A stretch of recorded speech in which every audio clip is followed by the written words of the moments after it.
आप लोगों ने कई बार तंदूरी रोटी, तंदूरी नान, तंदूरी चिकन या तंदूरी कबाब का स्वाद जरूर लिया होगा, लेकिन क्या आप जानते हैं कि इस तंदूर की शुरुआत आखिर कहां और कैसे हुई थी? अक्सर हम किसी चीज का मजा तो लेते हैं, लेकिन उसकी जड़ें और इतिहास नहीं जानते। चलिए आज जानते हैं कि तंदूर की असली कहानी क्या है।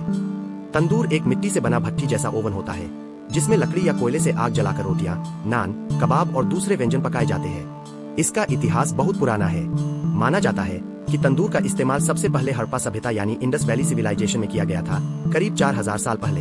उस समय के लोग जमीन में गड्ढा बनाकर उसमें मिट्टी का तंदूर बनाते थे और उसमें रोटियां पकाते थे।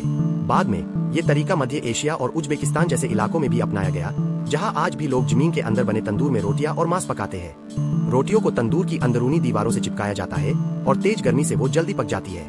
पुराने समय में जब योद्धा युद्ध से लौटते थे तो वो अपनी तलवारों पर मांस लपेटकर आग में सेंकते थे। यही तरीका आगे चलकर सीख कबाब की शुरुआत बना। आज के समय में तंदूर ढाबों, होटलों और घरों तक में इस्तेमाल होता है। इसमें जो पेड़े बनाए जाते हैं, जैसे नान का पेड़ा, कुलचे का पेड़ा या रोटी का पेड़ा, उनका वजन आमतौर पर 80 से 120 ग्राम तक होता है।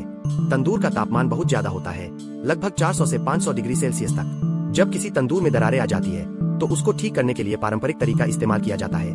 पालक, अंडा और केला मिलाकर एक लेप बनाया जाता है, जिससे तंदूर की मिट्टी फिर से मजबूत हो जाती है। तंदूर सिर्फ एक रसोई का हिस्सा नहीं है, बल्कि यह भारत और एशिया के कई हिस्सों की सांस्कृतिक विरासत भी है।